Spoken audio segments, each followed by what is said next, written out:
Welcome back to Nansu classes and this is Naishree. आशा करती हूँ कि आप सभी लोग अच्छे होंगे और अपनी पढ़ाई बेहतरीन तरीके से कर रहे होंगे। आज की इस वीडियो में हमें UP triple S C PET exam के लिए ग्राफ एवं तालिका से रिलेटेड प्रश्नों को देखना है। एक वीडियो में आपको मैराथन के तौर पर ग्राफ एवं तालिका वाला दे चुकी हूँ। उसमें मैंने आपको पाई चार्ट से संबंधित क्वेश्चंस नहीं कराए थे। आज मैं आपको इस वीडियो में पाई चार्ट से संबंधित क्वेश्चंस कराऊंगी। ऐसे स्टूडेंट्स जो चैनल पर नए हैं, अभी उन्होंने वो वीडियो नहीं देखा है, तो आप प्लेस से जाके वो वीडियो देख सकते हैं। आपके लिए काफ़ी ज़्यादा हेल्पफुल होगा। आइए शुरुआत करते हैं। सभी लोग कमेंट करके बताइए क्या आप सभी लोग रेडी हैं क्लास के लिए, तो क्लास शुरू की जाए। आइए देखते हैं। सबसे पहला क्वेश्चन है आपसे, निम्नलिखित पाई चार्ट में 4 कंपनियां STUV का बाजार शेयर आपका दर्शाया गया है। कुल बाजार आपका जो है 72 करोड़ रुपए का है। तो पाई चार्ट का अध्ययन कीजिए और प्रश्नों के उत्तर दीजिए। आइए देखते हैं। ये आपका पाई चार्ट आपको दिया गया है। अब आप क्वेश्चंस रीड करिए तो आपको समझ में आएगा। अधिकतम बाजार शेयर वाली कंपनी कौन सी होगी? तो जिसका आपका जो है कौन अधिकतम होगा वही अधिकतम बाजार वाली कंपनी होगी। तो आप ये देख लीजिए अपना पाई चार्ट। पाई चार्ट देखिए, S 80 डिग्री है, T आपका 60 डिग्री है, U आपका 100 डिग्री है, V आपका 120 डिग्री है। तो अधिकतम कोण कहाँ दिख रहा है? V में दिख रहा है, यानी कि V का जो आपका बाजार शेयर होगा वो अधिकतम होगा। सिंपल सी बात है ये। तो आप यहाँ पर 4th ऑप्शन टिक कर सकते हैं। अगला क्वेश्चन देखिए, कंपनियाँ V और U के बाजार शेयर में कितना अंतर है? तो हम आराम से ये निकाल सकते हैं। कैसे कैलकुलेट किया जाता है आइए देखते हैं। ठीक है, आपसे पूछा जा रहा है, ध्यान से सुनिएगा। V और किसका? U का। V और U के बाजार शेयर में कितना अंतर है? करोड़ रुपए में आपको अंतर दिया गया है ना। पहले तो आप अंतर देख लीजिए। V कितना है आपका? 120 डिग्री है। U कितना है आपका? देखिए, U 100 डिग्री को रिप्रेजेंट कर रहा है, 100 डिग्री को रिप्रेजेंट कर रहा है, तो आपका 20 डिग्री आ गया। लेकिन आप क्वेश्चन में देखिए, आप ध्यान से, आपको यहाँ पर देखिए डिग्री में आंसर नहीं है, करोड़ रुपए में आंसर है ना। तो करोड़ रुपए में अगर आपको आंसर चाहिए है तो आपको शुरुआत में ही दिया गया था कि कुल बाजार आपका जो है 72 करोड़ रुपए का है ना। कुल आपका कितना है? 72 करोड़ रुपए का। यानी कि आपको यहाँ पर जो है 360 डिग्री की वैल्यू कितनी दी गई है? 360 डिग्री की आपको जो वैल्यू दी गई है वो 72 करोड़ रुपए थी। कितनी? 72 करोड़ रुपए दी गई थी। 72 करोड़ रुपए। तो 1 डिग्री की वैल्यू कितनी होगी आपकी? 1 डिग्री की वैल्यू 72/360 करोड़ रुपए हो जाएगी, है ना। स्टेप बाय स्टेप करिए, आराम आराम से करेंगे, सब आएगा आपको समझ में। आपसे पूछा कितना किया गया है? आपने अंतर निकाला था, आपको 20 डिग्री की वैल्यू चाहिए थी, तो आप 20 डिग्री की वैल्यू नहीं निकाल पाएंगे। 72/360 गुणा 20, आपका जो यहाँ पर आंसर आएगा वही आपका करेक्ट आंसर होगा। इसको आप सॉल्व करिए। 0 से 0 कैंसिल हो गया। 6 एकम 6, 6 दूनी 12, 6 चंग 36, 6 दूनी 12। ठीक, यानी कि आपका कितना आया? 4 करोड़ रुपए आंसर आ गया, है ना। 4 करोड़ रुपए मैच कर लीजिए। आपका कोई ना कोई ऑप्शन मैच हो रहा होगा, देख लीजिए आप। 4 करोड़ रुपए, डी ऑप्शन आपका, या चौथा ऑप्शन आपका मैच हो रहा है। आपको समझ में आ गया होगा कि कैसे क्वेश्चन आपको करना होता है। तो पाई चार्ट वाले क्वेश्चन और भी ज़्यादा सिंपल होते हैं। बस आपको वैल्यू ठीक से रीड करना आना चाहिए। 2 ही तरीके के क्वेश्चन बनते हैं, 1 डिग्री वाला और 1% वाला। ठीक है, तो मैं आपको दोनों ही सिखा दूंगी। ठीक है, आइए देखते हैं। अगला क्वेश्चन आपसे क्या है? अगला क्वेश्चन है, पाई चार्ट का ध्यानपूर्वक अध्ययन कीजिए और निम्नलिखित प्रश्नों के उत्तर दीजिए। आइए देखते हैं। ये आपका कुछ इस तरीके से आपको पाई चार्ट यहाँ पर दिया गया है, देख लीजिए आप लोग। ये पाई चार्ट है आपका, कॉलेज के छात्रों का पाई चार्ट यहाँ पर दर्शाया गया है। अब हम क्वेश्चंस को देखते हैं, हमसे क्वेश्चन क्या पूछे गए हैं। सबसे पहला आपसे क्वेश्चन पूछा गया है, 1 मिनट आप लोग दीजिए। क्वेश्चन आपसे ये है कि ऐसे छात्रों का प्रतिशत बताइए जो किसी क्लब के सदस्य नहीं हैं। हमें ऐसे छात्रों का परसेंट बताना है जो किसी भी क्लब के छात्र नहीं हैं। तो आइए देखते हैं। अब आप यहाँ पर देख सकते हैं कि ऐसा आपको कहाँ पर दिया गया है जो आपके किसी भी क्लब के छात्र नहीं हैं। देखिए ध्यान से, जब आप अपना पाई चार्ट ध्यान से रीड करेंगे तो आपको देखो यहाँ पर क्लियर दिख रहा है कि केवल फुटबॉल क्लब में जो आपके सदस्य हैं वो 15% हैं, 5% केवल आपके क्रिकेट क्लब के सदस्य हैं, 75% आपके ऐसे लोग हैं जो आपके दोनों क्लब के मेंबर हैं। पूछा क्या गया है? पूछा आपसे ये गया है कि ऐसे छात्रों का परसेंटेज बताइए जो किसी भी क्लब के सदस्य नहीं हैं, तो ऐसे छात्रों का आप परसेंटेज नहीं बता पाएंगे। कैसे बताएंगे?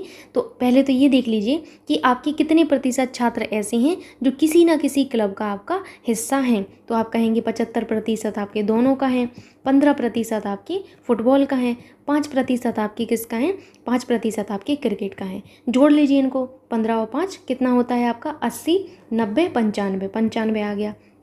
अब टोटल मेंबर आपके कितने होंगे? ऑब्वियस सी बात है 100% होंगे। तो 95% तो ऐसे हैं जो आपका किसी न किसी क्लब के मेंबर हैं। तो जब आप घटा देंगे टोटल में से, तो आपको जो बचा हुआ मिलेगा वो ऐसा मिलेगा जो आपका किसी का मेंबर नहीं है। सिंपल सी बात है। तो यहाँ पर क्या आ जाएगा? 5% आपका आंसर हो जाएगा। सिंपल से क्वेश्चन आते हैं, बस आपको ध्यान से पढ़ना होता है। अगला क्वेश्चन आप देख लीजिए। अगला क्वेश्चन है, ऐसे छात्रों की संख्या बताइए जो केवल क्रिकेट क्लब के सदस्य हैं। किसके? जो केवल और केवल क्रिकेट क्लब के सदस्य हैं, है ना। आइए देखते हैं। ये आपको पाई चार्ट यहाँ पर दिया गया है। केवल क्रिकेट क्लब के जो सदस्य हैं, देखिए आप लोग, केवल क्रिकेट क्लब के सदस्य कितने हैं? 5% हैं। अब आपसे संख्या पूछी गई है। कहीं पर भी आप देखिएगा, यहाँ पर देखिए आपसे परसेंटेज में वैल्यू नहीं दी गई है। ऐसे छात्रों की संख्या बताइए जो क्रिकेट क्लब के सदस्य हैं। परसेंटेज तो आपको दिया नहीं गया है, तब आप कैसे सॉल्व करेंगे? आइए मैं आपको बताती हूँ। अब यहाँ पर आप ध्यान से देखिए थोड़ा सा अपनी प्यारी आंखों से। जो आपको यहाँ डायग्राम दिया गया है, पाई चार्ट आपको जो दिया गया है, उसको आप ध्यान से देखिए बिल्कुल। इसमें कह रहे थे 5% जो हैं ऐसे हैं जो क्रिकेट क्लब के सदस्य हैं। अब आपसे पूछी गई है संख्या। हालांकि क्वेश्चन में कहीं जिक्र नहीं किया गया है कि कितने आपके सदस्य हैं, कितने आपके सदस्य हैं, लेकिन यहाँ देखिए ये गैर सदस्यों की संख्या 40 दी गई है आपको। बस यही आपका क्लू है, इसी से आप निकाल लेंगे। कैसे निकालेंगे आपको मैं समझाती हूँ। अभी मैंने आपको निकाला था कि 75% प्लस आपका 15% प्लस आपका 5%, ये आपके ऐसे लोग हैं, जो ऐसे सदस्य हैं जो किसी न किसी क्लब का हिस्सा थे। 95% आपके लोग ऐसे थे जो किसी न किसी क्लब का हिस्सा थे। तो आपके 5% ऐसे थे जो गैर सदस्य थे। तो गैर सदस्य में आपका 5% में क्या आएगा? ऑब्वियस सी बात है, ये वाला रिप्रेजेंट करेगा। तो 5% की वैल्यू आपको क्या दी गई? 40 दी गई है ना। अब यही 5% की वैल्यू यहाँ पूछ रहे हैं, तो 40 ही तो होगी। या फिर आप निकालेंगे तो और भी आपको लंबा पड़ जाएगा। आप यहीं से भी कर सकते हैं सिंपली कि 5% की वैल्यू 40 थी, तो यहाँ पर 5% की वैल्यू आपको निकालनी थी। समझे कि नहीं आप लोग? आप चाहें तो निकाल भी सकते हैं भाई, लेकिन क्या मतलब है निकालने का? जब 5% की वैल्यू आपको दी गई है तो यहाँ पर निकालने का क्या मतलब है? मैं आपको फिर से समझा रही, मुझे ऐसा लग रहा है कि कन्फ्यूज़न हो सकता है आपको। एक चीज़ आप देखिए, मैंने आपको कहा था कि जब कोई चीज़ अपने पूर्ण रूप में होती है तो वो कितने % को रिप्रेजेंट करती है? 100% को रिप्रेजेंट करती है ना। अब इस 100% को रिप्रेजेंट करती है, तो 75%, 15% और 5% तो ऐसे लोग हो गए जो आपके किसी न किसी क्लब का हिस्सा थे। 5% ऐसे लोग थे जो किसी भी क्लब का हिस्सा नहीं थे, और वो ये वाले थे। इन 5% की वैल्यू आपको 40 दी गई है। ध्यान से देखिए, 5% की वैल्यू कितनी है? 40 दी गई है। तो यही तो पूछ रहे हैं कि इस 5% की वैल्यू क्या होगी? तो 40 ही तो होगी। आपको तो कैलकुलेशन करने की ज़रूरत ही नहीं पड़ी यहाँ पर। तो कितना आएगा आपका आंसर? 40 आ जाएगा। यहाँ देखिए, केवल क्रिकेट क्लब और केवल फुटबॉल क्लब के सदस्यों का अनुपात बताइए। किसका? क्रिकेट क्लब और फुटबॉल क्लब। ठीक, देखते हैं। केवल क्रिकेट क्लब और केवल फुटबॉल क्लब, ये आपका केवल फुटबॉल क्लब है और ये केवल क्रिकेट क्लब है। इनके जो सदस्य हैं इनका अनुपात आपको बताना है। तो आप आसानी से अनुपात बता लोगे। अगर मान के चलते हो आप कि ये जो आपका है इसमें पूरे सदस्य आपके एक्स हैं, तो एक्स का 15% कैसे लोग हैं? एक्स का 15% आपके फुटबॉल वाले हैं, और एक्स का 5% कैसे हैं? आपके क्रिकेट वाले हैं। तो एक्स का 5% कितने कैसे हैं? आपके एक्स का 5% हैं हमारे क्रिकेट वाले, और एक्स का कितने प्रतिशत? 15% कैसे हैं? हमारे फुटबॉल वाले हैं। इसको सॉल्व कर लीजिए। देखिए यहाँ पर आपसे क्या कहा गया है, जो आपका क्वेश्चन है उसको देखिए आप ध्यान से। केवल क्रिकेट क्लब, यानी कि क्रिकेट वाला ऊपर आएगा हमारा, है ना। एक्स का 5% हमारा, नीचे क्या आएगा हमारा? केवल फुटबॉल वाले, एक्स का 15% आएगा। एक्स से एक्स कैंसिल हो गया, 100 से 100 यानी कि 5/15 यानी कि 1:3 आपका आंसर आ जाएगा। 1:3। ठीक, आगे क्वेश्चंस देखते हैं हम। आगे आपसे क्वेश्चन जो है वो आप देख लीजिए। यहाँ पर क्वेश्चन क्या है आपसे, 1 मिनट आप दीजिएगा। क्वेश्चन ये है कि ऐसे छात्रों की संख्या बताइए जो दोनों क्लबों के सदस्य हैं। आइए देखते हैं ऐसे कितने छात्र हैं आपके जो दोनों क्लबों के सदस्य हैं। तो 75% आपके लोग ऐसे हैं जो दोनों क्लबों के सदस्य हैं, है ना। और अभी आपने निकाला था कि जो हमारी 5% की वैल्यू आई थी वो कितनी थी, 5% की वैल्यू 40 यहाँ पर थी ना, 40 निकाली थी आपने। तो आप 75% की वैल्यू नहीं निकाल पाएंगे, 1% की वैल्यू निकाल लीजिए। 40/5 यानी कि 8 आ गई। 1% की वैल्यू कितनी आई, 1% की वैल्यू कितनी आई आपकी, 1% की वैल्यू आपकी कितनी आई, 8 आई। तो आप 75% की वैल्यू नहीं निकाल पाएंगे, आसानी से निकाल लेंगे। 8 गुणा 75 है ना, 8 पंचे 40 का 0, हासिल के 4, 8 साते 56, 57, 58, 59, 60 हो जाएगा, यानी कि 600 आ जाएगी। तो आप यहाँ पर आराम से 600 टिक कर सकते हैं। देख लीजिए ऑप्शन आपका है कि नहीं। तो आप देख सकते हैं कि आपका जो है ऑप्शन दिया गया है 600 को, 4th ऑप्शन दिया गया है। आया समझ में आप लोगों को कि नहीं। बहुत सिंपल सा क्वेश्चन था, बस थोड़ा सा आपको दिमाग लगाना था। अगला क्वेश्चन आप लोग देख लीजिए। अगला क्वेश्चन क्या कह रहा है कि निम्नलिखित पाई चार्ट का ध्यानपूर्वक अध्ययन कीजिए और निम्नलिखित प्रश्नों के उत्तर दीजिए। देख सकते हैं कितनी बार आपसे पूछा गया है। ये देखिए आपको दिया गया है, किसी विशेष मास में एक कंपनी का कुल व्यय आपको दिया गया है। व्यय की जो आपकी है 1 से 4 के विभिन्न मदों को निम्नलिखित पाई चार्ट में दर्शाया गया है। ये आपके मद हैं 1, 2, 3, 4, ठीक। ये आपके मद यहाँ पर दर्शाए गए हैं। आप देख सकते हैं कि आपका 1 किसको रिप्रेजेंट करेगा, कच्चा माल को। देखिए ध्यान से देखिए, 1 कच्चा माल को रिप्रेजेंट करेगा, 2 किसको, परिवहन को। इसी तरीके से 3 आपका बिजली को, और 4 आपका जो है किसको रिप्रेजेंट करेगा, उपरिव्यय को नियुक्त करेगा, ठीक है। अब आप क्वेश्चन देख लीजिए ध्यान से। क्वेश्चन आपसे क्या है, क्वेश्चन आप देखिए, अब आपके सामने है क्वेश्चन। ये है कि परिवहन पर कुल व्यय है, परिवहन पर कुल व्यय कितना है, आइए देखते हैं। परिवहन को देखिए आप, परिवहन को हमारा कौन सा रिप्रेजेंट करेगा, परिवहन को हमारा सेकंड रिप्रेजेंट कर रहा है। सेकंड कहाँ पर है, ये है। तो सेकंड यानी कि 90 डिग्री, हमारा 90 डिग्री रिप्रेजेंट कर रहा है किसको, परिवहन को। हमसे व्यय पूछा गया है, कुल व्यय आपको यहाँ पर दिया गया है। ध्यान से सुनिएगा मैं क्या कह रही हूँ।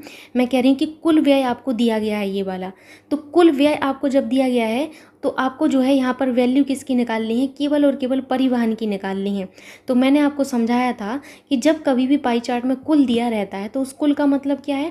अब जैसे यहाँ पर वैल्यू अगर डिग्री में है तो इस डिग्री का मतलब है कि ये पूरा गोल आपका 360 को रिप्रेजेंट करेगा, किसको, 360 को। और जो कुल वैल्यू दी रहेगी आपकी उस 360 के बराबर कर दीजिएगा आप लोग। तो 360 के बराबर जो आपको वैल्यू दी गई है कुल की, वो आप कर दीजिए यहाँ पर। और अगर यही वैल्यू आपकी परसेंटेज में होती तो 100% के बराबर करते। जो आपका पाई चार्ट में होगा वही आपको करना है। डिग्री में है तो 360 के बराबर करेंगे, किसको, जो आपका कुल दिया रहेगा। देखिए ये कुल ऊपर दिया गया है, कुल व्यय। तो आप क्या करेंगे, आप आराम से यहाँ पर कर सकते हैं। कैसे करेंगे, आप 360 डिग्री को बराबर कर सकते हैं जो आपका कुल दिया गया था उसके बराबर, ठीक। ये दिया गया था आपका। और आपसे पूछा गया है किसका, आपसे पूछा जो गया है वो आपसे परिवहन का पूछा गया है। किसका, परिवहन का। 90 डिग्री की वैल्यू पूछी गई है, 360 डिग्री की वैल्यू आपको दी गई है। 90 डिग्री की वैल्यू आप नहीं निकाल पाएंगे। 1 डिग्री की वैल्यू क्या होगी, 1 डिग्री की वैल्यू आप पहले निकाल लीजिए, ठीक है। 360 ये इतने रुपए हो जाएगी। तो 90 डिग्री की वैल्यू आप निकाल लेंगे आसानी से, ठीक। 360 मल्टीप्लाई बाई 90, सॉल्व कर लीजिए इसको। कितना आ जाएगा यहाँ से देखिए आपका 15,000 रुपये आ जाएगा। कितना, 15,000 रुपये। ऑप्शन देखिए आपका, ऑप्शन आपका परिवहन पर कुल व्यय 15,000 रुपये आ गया, ठीक। अगला देखिए, बिजली पर व्यय, कुल व्यय का कितने प्रतिशत है, बिजली पर व्यय। तो पहले तो बिजली पर व्यय निकाल लीजिए, और कुल व्यय आपको दिया गया है तब जाके हम प्रतिशत निकाल पाएंगे। तो पहले बिजली पर व्यय निकाल लेते हैं, ठीक। बिजली पर व्यय कितना है, आप देखिए बिजली किसको रिप्रेजेंट कर रही है, 3 को। तो बिजली आपकी 72 डिग्री को रिप्रेजेंट कर रही है। 360 डिग्री की वैल्यू आपको पता है कितनी है, आपकी 60,000 है। कितनी है, 60,000 है। तो 72 डिग्री की वैल्यू नहीं निकाल पाएंगे। 1 डिग्री की वैल्यू क्या होगी, 60,000 बटे 360 हो जाएगी। तो 72 डिग्री की वैल्यू आपकी क्या होगी, 60,000 बटे 360 गुणा 72। बस यहाँ पर आप निकालिए कितना आएगा, यहाँ पर कितने रुपए आएगा। ध्यान से देखिएगा कितने रुपए आएगा इसको सॉल्व करने पे। अगर आप इसको सॉल्व नहीं करेंगे तो भी काम चल जाएगा, क्योंकि ये क्या है, ये है आपका बिजली पर कुल व्यय। क्या है, बिजली पर कुल व्यय। क्या है, बिजली पर कुल व्यय, यही है ना आपका। ध्यान से देखिए क्वेश्चन क्या था, बिजली पर व्यय कुल व्यय का कितने प्रतिशत है। मैंने कहा था जब कम और ज़्यादा पूछा जाए कि कितनी वृद्धि हुई है कितनी कम हुई, तब हम घटाते हैं। पूछा गया है बिजली पर कुल व्यय, तो मैंने आपको समझाया है कि जिस पर पूछा जाए उसको ऊपर लिख लीजिए। तो बिजली पर कुल व्यय आपका कितना आया है, आप इसको लिख लीजिए। ठीक है, नीचे क्या आएगा, कुल व्यय का कितने प्रतिशत पूछ रहे हैं, तो कुल व्यय आपका नीचे आ जाएगा। कुल व्यय आपका कितना था, आपने अभी देखा भैया हमारा 60,000 था। इसको आप सॉल्व कर लीजिए, जो आपका आएगा वही आपका जो है प्रतिशत में आपका आएगा, क्योंकि परसेंटेज में निकालना है आपको, तो 100 से आपको मल्टीप्लाई भी करना पड़ेगा। ठीक, समझ गए आप लोग, सिंपल सा ही था ये वाला भी। इसको सॉल्व कर लीजिए आप लोग, 60,000 बटे 360, इसको 72 को ऊपर कर दीजिए। और ये कहाँ आएगा आपका, ये तो बचपन से आप लोग पढ़ते आ रहे हैं, तो ये हमारा इधर आ जाएगा। और मल्टीप्लाई बाई 100 तो आपको करना है, क्योंकि प्रतिशत में निकालना है। इससे ये वैल्यू कैंसिल हो गई आपकी, है ना। तो ऊपर क्या होगा, 75 गुणा 100 बटे 360, कट कर लीजिए। 6 चंग 36, 6 7 42, 6 8 48, और ये कितनी बार कट जाएगा आपका, 6 कम 6, 6 दूनी 12, ठीक 12 बार। अब इसको कट करिए, 6 दूनी 12, यानी कि आपका 20% आया। कितना आया, 20%। आप देख लीजिए अब ऑप्शन में सिंपल क्वेश्चन आता है, बस आपको थोड़ा सा माइंड यहाँ पर लगाना होता है। 20% आपका करेक्ट आंसर होगा। अगला देखिए, उपरिव्यय की धनराशि क्या है। उपरिव्यय की हम धनराशि देख लेते हैं भाई। उपरिव्यय किसको रिप्रेजेंट कर रहा है, 4 को। उपरिव्यय हमारा 4 को रिप्रेजेंट कर रहा है, इसको 108 डिग्री को। 360 डिग्री की वैल्यू आपको पता है कितनी है, हमारी 60,000 है ना। तो आप 1 डिग्री की वैल्यू निकाल लीजिए। 1 डिग्री की वैल्यू क्या होगी आपकी, 60,000 बटे 360 रुपये। तो 108 डिग्री की वैल्यू क्या होगी, 108 डिग्री की वैल्यू आप निकाल नहीं पाएंगे। अब तो ये आपके लिए सिंपल हो चुका है, 108 ठीक रुपये। जो आपका आएगा वही आपका व्यय आ जाएगा यहाँ से। ठीक, कितना आएगा यहाँ पर, सॉल्व करिएगा तो आपका 1800 रुपये आएगा। कितना, 1800 नहीं आएगा, 1 मिनट सॉल्व करते हैं इसको। 18,000 रुपये आएगा। कितना, 18,000 रुपये आएगा, देख लीजिएगा आप लोग। ठीक, तो ऑप्शन आपका कौन सा मैच हो रहा है, ऑप्शन आपका तीसरा मैच हो रहा है। अगला आप देखिए, कच्चे माल पर जो व्यय है, कुल व्यय का कितने प्रतिशत है कच्चे माल पर व्यय। तो हम देखते हैं कच्चे माल को कौन सा रिप्रेजेंट कर रहा है, कच्चे माल को हमारा 1 रिप्रेजेंट कर रहा है। कच्चे माल पर व्यय जो है कुल व्यय का कितना है, ये पूछ रहा है कितने प्रतिशत है। तो पहले तो हम ये देख लेते हैं कच्चे माल पर कितना व्यय किया गया, 90 डिग्री व्यय किया गया, है ना। तो 90 डिग्री आपका व्यय किया गया किस पर, कच्चे माल पर। टोटल व्यय कितना है, पूरा गोला कितने को रिप्रेजेंट कर रहा है, 360 डिग्री को रिप्रेजेंट कर रहा है। और हमें प्रतिशत निकालना है, तो 100 से मल्टीप्लाई कर दीजिए, सिंपल सा है। अब आप यहाँ क्या करते, पहले वैल्यू निकालते 90 डिग्री कितने को रिप्रेजेंट कर रहा है, फिर आप देखते। तो वो मेथड भी कर सकते हो, लेकिन आपको जो है यहाँ पर सॉल्व करने का जो आपका तरीका होना चाहिए वो क्विक होना चाहिए, है ना। तो आप यहाँ से भी तो कर सकते हैं कि भाई इस पर इतना व्यय हुआ है और हमारा टोटल जो व्यय है मतलब 360 को रिप्रेजेंट हो रहा है। तो आप यहाँ से नहीं निकाल पाओगे कितने प्रतिशत है, बिल्कुल निकाल सकते हो आराम से। देखिए यहाँ पर आपका कट जाएगा ये 6 एकम 6, यहाँ पर 3/6 पंचे 30, 6 चंग 36। ठीक है, कट करिए फिर से, 3 से करिए 3 5 15, 3 दूनी 6, 2 पंचे 10, यानी कि 25% आपका आंसर आ गया। मिला लीजिए आप यहाँ पर, तो 25% आपका यहाँ पर आ जाएगा। कौन सा ऑप्शन सही होगा, आपका पहला सही होगा। अगला क्वेश्चन देखिए आप लोग। अगला क्वेश्चन आपको जो दिखाया गया है, आइए देखते हैं। निम्न पाई चार्ट में तंबाकू का सेवन करने से संबद्ध इतने लोगों के सर्वेक्षण से प्राप्त परिणाम को दर्शाया गया है। पाई चार्ट का अध्ययन कीजिए और प्रश्नों के उत्तर दीजिए। ये आपको पाई चार्ट दर्शाया गया है, आप देख सकते हैं इस तरीके से। ठीक, अब हम देखते हैं हमसे क्वेश्चन क्या पूछा गया है। तो क्वेश्चन जो हमसे पूछा गया है वो ये पूछा गया है कि मान लीजिए कि P ऐसे लोगों का प्रतिशत है जो धूम्रपान के लिए सिगरेट, पाइप और बीड़ी का सेवन करते हैं, और Q ऐसे लोगों का प्रतिशत है जो धूम्रपान के लिए अन्य किसी उत्पाद का सेवन करते हैं। तो P Q से कितना अधिक है, आइए देखते हैं। पहले क्वेश्चन को ध्यान से समझ लीजिए। P ऐसे लोग हैं जो किसका, सिगरेट का, पाइप का, बीड़ी का सेवन करते हैं। Q ऐसे लोग हैं जो आपके धूम्रपान के लिए अन्य किसी उत्पाद का सेवन करते हैं। किसका, अन्य किसी उत्पाद का। तो पहले तो हम P देख लेते हैं भाई, P क्या होगा हमारा, आइए समझते हैं P क्या होगा हमारा।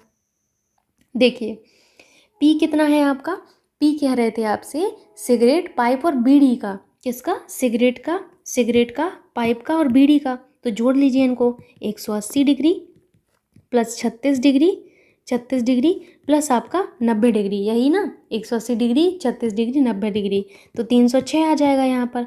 अब आपसे क्यू क्या कह रहे थे, क्यू कह रहे थे आपसे, क्यू जो है आपके अन्य उत्पाद का सेवन करते हैं। तो अन्य उत्पाद आपके कितने हैं, ध्यान से देखिए। अब आप लोग देखिए अन्य उत्पाद, आप देखिए अन्य उत्पाद का, अन्य तंबाकू की आदत वाले कितने हैं, 36 डिग्री हैं आपके, कितने हैं, 36 डिग्री हैं। तो पी और क्यू आपने निकाल लिए। अब देख लीजिए आप कि जो है आपका पी कितना अधिक है, तो आप आसानी से देख सकते हैं। ये तो आप सीख कर आए हैं ना कि कैसे परसेंटेज हम कैलकुलेट करते हैं। आइए मैं आपको यहाँ पर वैल्यू जो आपको है पुट करके बताती हूँ, तो आपको आसानी होगी। इन्होंने कहा था कि पी जो है ऐसे लोग हैं जो आपके ये इनका सेवन करते हैं। तो आपने देखा कि इनका सेवन करने वाले लोग जो हैं आपके कितने डिग्री को रिप्रेजेंट कर रहे थे, 306 डिग्री को, है ना। क्यू वाले लोगों का प्रतिशत जो है आपसे कह रहे थे, तो क्यू कितने लोग हैं आपके, 36 डिग्री थे आपके, 36 डिग्री आपने निकाला। अब आपसे कह रहे हैं कि पी जो है क्यू से कितना अधिक है, आपको ये बताना है ना। आइए समझते हैं इसको। अब देखिए 36 डिग्री है और यहाँ पर आपका कितना है, 306 है, कितना है, 306 डिग्री है। ठीक, डिग्री में है ये सब, ध्यान देना आप लोग। मैं क्यों आपको जो है वैल्यू नहीं निकाल रही हूँ, क्योंकि जब आपका जो प्रतिशत में पूछा जाएगा, अधिक पूछा जाएगा, तो ऑब्वियस सी बात है नीचे भी आपकी वही वैल्यू होगी, तो वो कट जाएगी, तो आपको ज़रूरत ही नहीं होगी ना। तो आप यहाँ से देखिए कितना अधिक है। आपने देखा है कि आपका जो है 306 में से जब आप 36 घटाएंगे तो कितना आएगा, यहाँ पर आपका 306 में से 36 घटाइए 270 आएगा। तो ऊपर क्या होगा, 270 होगा। किससे आपका जो है अधिक है, तो बताइए आप लोग, नीचे 36 होगा, 36 से ही अधिक है ना। आपको समझाया है परसेंटेज कैसे निकालना है, और 100 से हम मल्टीप्लाई कर देंगे। बस इस वैल्यू को आप सॉल्व कर लीजिएगा, जो आपका आंसर होगा वही आपका यहाँ पर आप टिक कर लीजिएगा। अगला देखिए, सिगरेट पीने वाले लोगों की संख्या कितनी है। अब यहाँ देखिए आपसे संख्या पूछी गई है, तो अब हमें जो हमारी डिग्री वाली वैल्यू थी उसको हम किस में चेंज करेंगे, उसको हम चेंज करेंगे वैल्यू में, क्योंकि हमसे संख्या पूछ ली गई। अब देखिए कह रहे हैं सिगरेट पीने वाले लोगों की संख्या कितनी है, तो सिगरेट के लिए 180 आपका रिप्रेजेंट कर रहा है, कितना, 180 आपको रिप्रेजेंट कर रहा है। ठीक, 360 डिग्री का ये पूरा होता है। मैंने कहा था कि जब आपके डिग्री में वैल्यू है तो हम डिग्री में देखेंगे 360। अगर ये परसेंटेज में होती तो हम 100% के बराबर करते, किसके, 100% के। अभी डिग्री में तो हम 360 डिग्री के बराबर करेंगे कुल को। आपका देखिए कुल यहाँ पर दिया गया है, इतने लोग आपको यहाँ पर दिए गए हैं ये। ठीक, तो आप क्या करेंगे, 360 को किसके बराबर कर देंगे, जो आपका कुल दिया है उसको। 360 डिग्री को हम किसके बराबर कर देंगे, जो हमें दिया गया है उसके। कितना दिया गया है आपको, 1,19,000 1,19,000 ऐसी कुछ दिया था ना, 1,19,060 दिया था। ठीक है, इतना आपको दिया गया था ये वहाँ पर। आपने कहा है कि 360 डिग्री की वैल्यू ये है, तो आप 180 डिग्री की नहीं निकाल पाएंगे, 1 डिग्री की वैल्यू निकाल लीजिए। 1 डिग्री की वैल्यू आप जब निकाल लेंगे तो आप आसानी से फिर जो है किसकी वैल्यू निकाल लेंगे, 180 डिग्री की वैल्यू निकाल लेंगे। कोई बड़ी बात नहीं है, अब आप इतना सीख चुके हैं। ठीक है, तो 360 डिग्री हो जाएगी। अब इसी में मैं कर रही हूँ कि 180 डिग्री की अगर वैल्यू आपको निकालनी हो तो क्या करेंगे आप, सिंपल सी बात है भैया, 180 से हम क्या कर देंगे, गुणा कर देंगे। ठीक, 180 से मल्टीप्लाई कर दीजिए, तो आपकी क्या आ जाएगी, ये संख्या आ जाएगी, क्योंकि इतने लोग आपके ये हैं, इतने लोग रिप्रेजेंट कर रहे हैं, तो ये आपके जितने भी आएंगे वो आपका यहाँ पर आंसर आ जाएगा कि भाई सिगरेट कितने लोग कंज्यूम कर रहे हैं। ठीक, सॉल्व करिएगा इसको, आपका आंसर आ जाएगा। इसका जो आपका आंसर आएगा मैं यहाँ पर बता देती हूँ, आप लोग सॉल्व करिएगा। तो आपका जो आंसर आएगा वो 59,530, तो ये वाला आपका आंसर आएगा, मैच कर लीजिएगा। बीड़ी पीने वाले लोगों की संख्या कितनी है, तो पहले तो देख लेते हैं हम बीड़ी कितने लोग पी रहे हैं, डिग्री में देखिए आप पहले। ठीक, बीड़ी आपके जो है 90 डिग्री लोग हैं, आपका रिप्रेजेंट करता है। तो आप बताइए, अभी अभी आपने निकाला 1 डिग्री की वैल्यू कैसे निकालते हैं, वही मेथड करना है। तो 90 डिग्री की वैल्यू आपकी क्या होगी, वही मेथड आप अप्लाई करिए जो आपने अभी सीखा है। ठीक, अपॉन में क्या हो जाएगा आपका 360 डिग्री, 90 डिग्री की वैल्यू आप निकाल रहे हैं, है ना। तो जितने लोग आएंगे आपके वही आपका क्या होगा, बीड़ी पीने वाले लोग हो जाएंगे। ठीक, तो यहाँ पर आएगा आपका 29765 के लगभग आएगा आपका। तो आप मैच कर लीजिएगा आपका जो भी ऑप्शन करेक्ट होगा। बस मैं आपको मेथड यहाँ पर बता रही हूँ। अगला है आपसे, ध्यान से देखिएगा, सिगरेट पीने वाले लोगों की संख्या पाइप का सेवन करने वाले लोगों की संख्या से कितनी अधिक है। तो पहले तो हम देख लेते हैं सिगरेट पीने वाले लोगों की संख्या पाइप पीने वाले लोगों की संख्या से कितनी अधिक है। सिगरेट देखिए, पाइप देखिए, कितना अधिक है, 180 डिग्री में से 36 घटा दीजिए, कितना अधिक है बताइए। 180 में से 36 घटाएंगे तो 144 डिग्री आएगा। लेकिन आप अपना क्वेश्चन देखिए ज़रा, इसमें आपसे संख्या पूछी गई है। क्या पूछी गई है? संख्या पूछी गई है। तो मैंने आपको समझाया था जब कभी भी आपसे संख्या पूछी जाए तो आप आसानी से बता सकते हैं। कैसे? जो कुल होता है उससे, है ना। तो आपको 144 डिग्री की वैल्यू बतानी है और 360 डिग्री की वैल्यू आपको पता है कितनी होती है। आपकी जो वैल्यू दी गई थी वो आप लिख लीजिए। तो यहाँ से आप 144 डिग्री की वैल्यू निकाल लीजिए भाई। बस यही आपको सीखना है। पाई चार्ट बहुत सिंपल होता है, सबसे सिंपल इवन मैं कहूँगी पाई चार्ट ही है। इसको सॉल्व कर लीजिएगा आप, ठीक। जितना आएगा वो आपका अंतर हो जाएगा।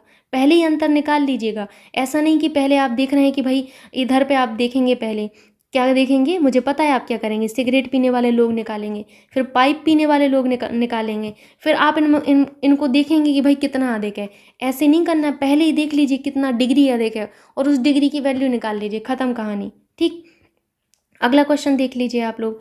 सर्वेक्षण के अंतर्गत ऐसे लोगों का प्रतिशत क्या है जिन्हें किसी भी प्रकार के धूम्रपान की आदत नहीं है। तो ये प्रतिशत में आपसे पूछी गई है, ये ज़रूर देख लीजिएगा किस में पूछी गई है।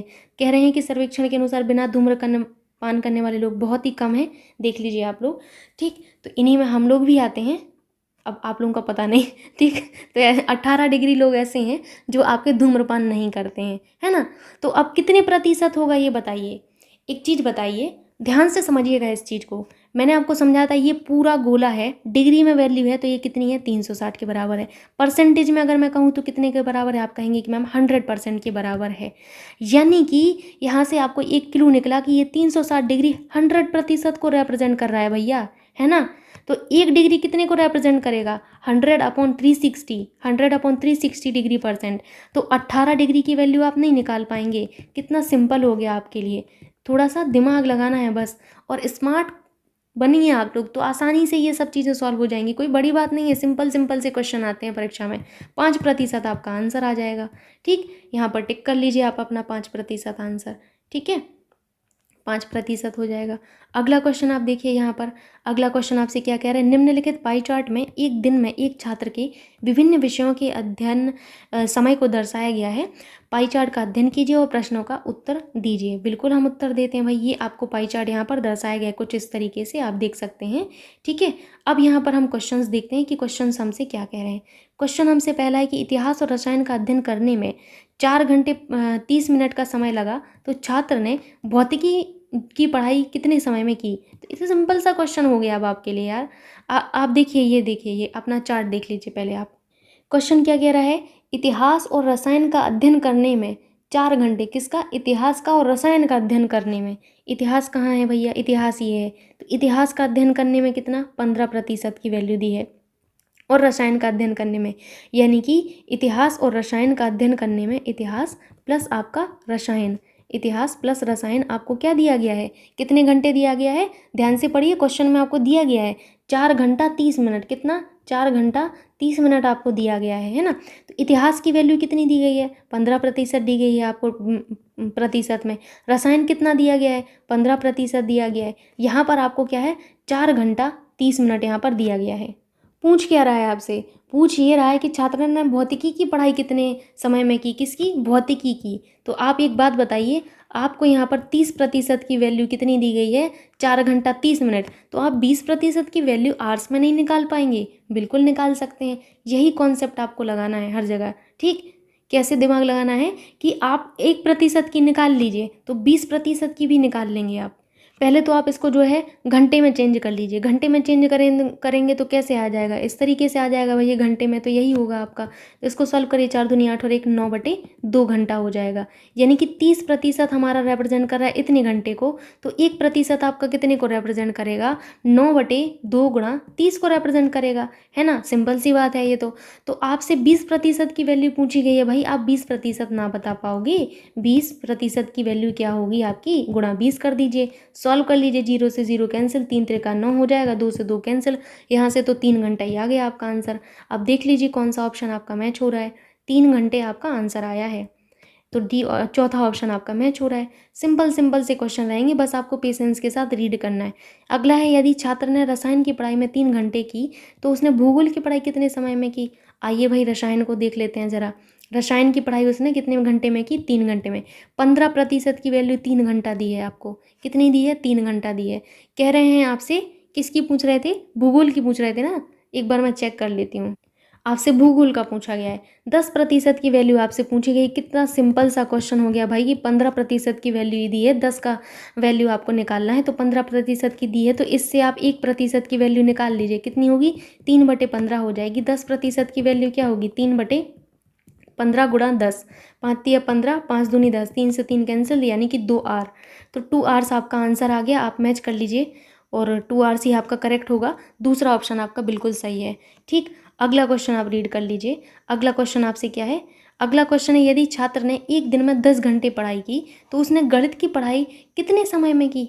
बहुत सही, ये कितना सही क्वेश्चन दे दिया गया। अब आपको मैं समझाती हूँ। कह रहे हैं कि यदि छात्र ने एक दिन में कितने घंटे पढ़ाई की? 10 घंटे। अब पाई चार्ट को पढ़िए जरा ऊपर। पाई चार्ट कह रहा था कि निम्नलिखित पाई चार्ट में एक दिन में छात्र ने कितने विषय पढ़े? जो विषय पढ़े हैं सब लिखे गए हैं। तो एक दिन में उसने सारे के सारे विषय पढ़े हैं। ये सभी विषय पढ़े हुए हैं, चाहे वो रसायन हो, चाहे गणित हो, चाहे भूगोल हो, चाहे इतिहास हो, चाहे अन्न हो, चाहे भौतिकी हो। और क्वेश्चन कह रहा है कि उसने 10 घंटे पढ़ाई की, यानी कि ये जो 15% दिया गया है, ये जो 30% दिया गया है, प्लस आपका जो 10% दिया गया है, प्लस आपका जो 20% दिया गया है, प्लस आपका जो 10% है। इतिहास की वैल्यू कितनी थी? इतिहास की आई थिंक 15 थी, है ना? हाँ, 15 ही थी। 15% की वैल्यू, इन सब का जो है दिया गया है 10 घंटा। कितना? 10 घंटा। अब यहाँ देखिए, ये बिल्कुल बेवकूफ़ी वाला काम मैंने किया हुआ है। क्यों किया है? क्योंकि मैं आपको बताना चाहती थी। यहाँ पर ज़रूरी नहीं है कि इन सबको आप जोड़ें, इन सबको जोड़ें। आप किसी भी सूरतिया में करेंगे तो 100% ही आता है। ये कितना आता है आपका? 100%। तो आप सीधा भी लिख सकते थे कि 100% की वैल्यू 10 घंटा दी गई। कितनी? 10 घंटा। जोड़ लीजिए अगर विश्वास ना हो तो। 30 और 10 कितना होता है? 40। 40 और 20 कितना होता है? 60। 60 और 10 कितना होता है? 70। 70 और 10 कितना होता है आपका? 80। 80 और 10 कितना होता है? 90। 5 इसमें से 5 इसमें से 100 हो गया। तो 100% की वैल्यू 10 घंटा दी है आपको। किसकी वैल्यू? 100% की वैल्यू आपको कितनी दी गई? 10 घंटा दी गई है। एक बात यहाँ पर आपने एक क्लू निकाल लिया यहाँ से। तो पूछा क्या गया है? पूछा गया है गणित में। गणित में उसने कितना समय दिया? गणित को देख लीजिए भाई। 30% की वैल्यू आपको निकालनी है, 100% की वैल्यू दी है। वही क्वेश्चन बार बार रिपीट हो रहा है, बस आपका तरीका सेम है, बस आपका भाषा चेंज हो गई। 10/100 हो जाएगी, तो 30 की कितनी हो जाएगी? 10/100 गुणा 30, यही होगी ना। 0 से 0 कैंसिल, 10 से 10 कैंसिल, 3 घंटा। 3 आवर्स आपका आंसर आ जाएगा। टिक कर लीजिए भैया कौन सा आपका करेक्ट होगा। यहाँ 3 घंटे आपका आंसर आ गया। अगला क्वेश्चन देखिए आप। बड़े ही सिंपल से क्वेश्चन रहते हैं। मैं अगेन कहूँगी, डरना नहीं है, आपको बस पेशेंस के साथ क्वेश्चन सॉल्व करना है। देखिए, यदि छात्र अन्य विषय में पढ़ने में 10% की बजाय 15% समय लगाता है और यह समय वह गणित पढ़ने के निर्धारित समय में से निकालता है, और यदि उसने प्रतिदिन 20 घंटे पढ़ाई की तो प्रतिदिन गणित पढ़ने के समय का अंतर कितना है? ये क्वेश्चन अगर मैं देखा जाए तो एक ढंग का क्वेश्चन था, जो थोड़ा सा अच्छा लेवल था। ठीक, तो आइए देखते हैं। पहले क्वेश्चन को समझिए, एक बार और पढ़ लीजिए। फिर से मैं पढ़ती हूँ क्वेश्चन को। एक बार और पढ़ने से आपको और सारी चीज़ें जो है समझ में आती हैं। ठीक, जैसे यहाँ पर दिया गया है, यदि छात्र अन्य विषय पढ़ने में 10% की बजाय 15% समय लगाता है, और यह समय वह गणित पढ़ने के लिए निर्धारित समय में से निकालता है, और यदि उसने प्रतिदिन 20 घंटे पढ़ाई की हो तो प्रतिदिन गणित पढ़ने के समय का अंतर कितना है? आइए देखते हैं। ठीक, आप अपने पाई चार्ट को देखिए पहले। ये आपका पाई चार्ट दिया गया है। ठीक, एक बार मैं आपको पाई चार्ट थोड़ा सा छोटा करके बता देती हूँ। ये देखिए, आपको दिख रहा है? ठीक, दिख रहा है अभी आपको सबको? क्वेश्चन में आपको बिल्कुल साफ साफ दिया गया था कि यदि उसने प्रतिदिन 20 घंटे पढ़ाई की, इस हिसाब से आपको निकालना है। किससे? उसने 20 घंटे पढ़ाई की। अगर उसने पूरे दिन में 20 घंटा पढ़ाई की, आप खुद ध्यान से समझिएगा इस चीज़ को थोड़ा सा, ये क्वेश्चन अच्छा लेवल है। उसने अगर 20 घंटे पढ़ाई की है तो उसने गणित को कितना समय दिया होगा? बताइए आप लोग, गणित को कितना समय दिया होगा? ओबियस सी बात है, आपका 100% आपको दिया गया है। कितना? पूरा दिन का मतलब क्या है? 100%। तो 1% की वैल्यू क्या होगी? 20/100। गणित का वैल्यू कितनी है? 30% है, तो भैया हम 30% की वैल्यू निकाल लेते हैं। 20/100 गुणा 30, है ना।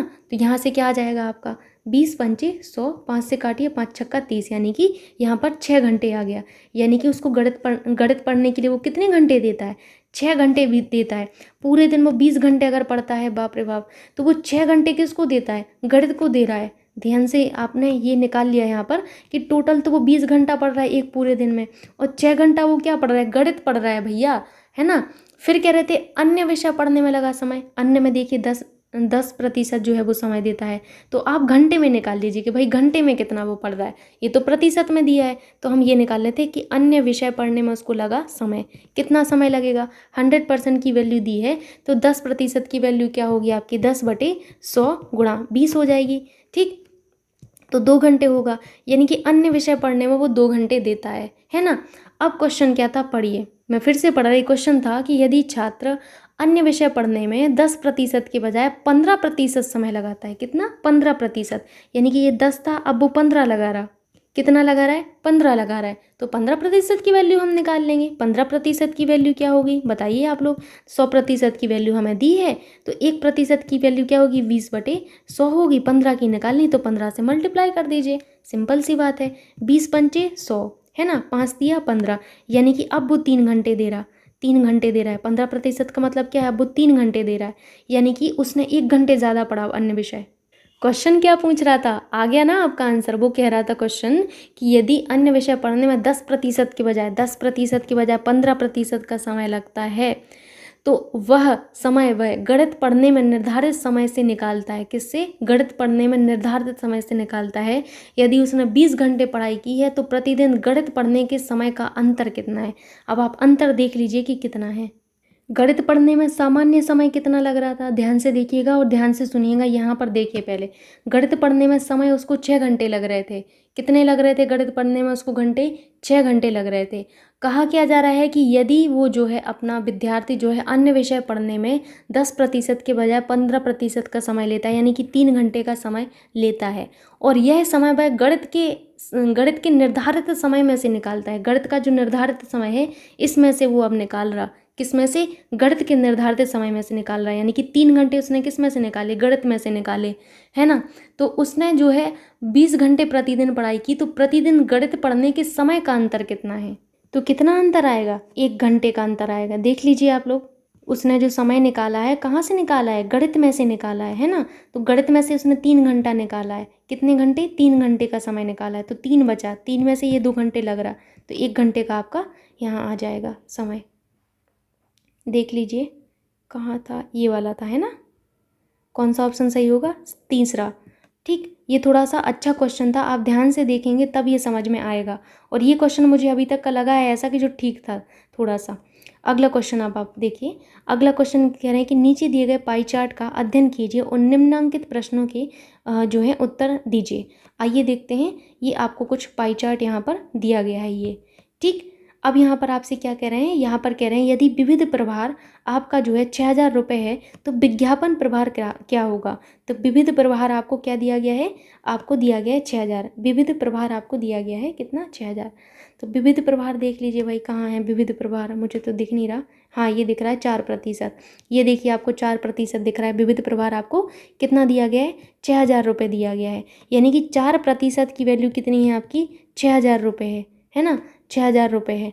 पूछा क्या जा रहा है, विज्ञापन का प्रभार कितना है, विज्ञापन का आपका 18% है, तो 1% की वैल्यू आप निकाल लीजिए, कितनी होगी, 6,000/4 होगी। 18% की वैल्यू आप नहीं निकाल पाएंगे, 6,000/4 गुणा 18, बस सॉल्व कर लीजिए इसको, कितना होगा यहाँ पर आपका, 27,000 आ जाएगा, 27,000 रुपये आ जाएगा।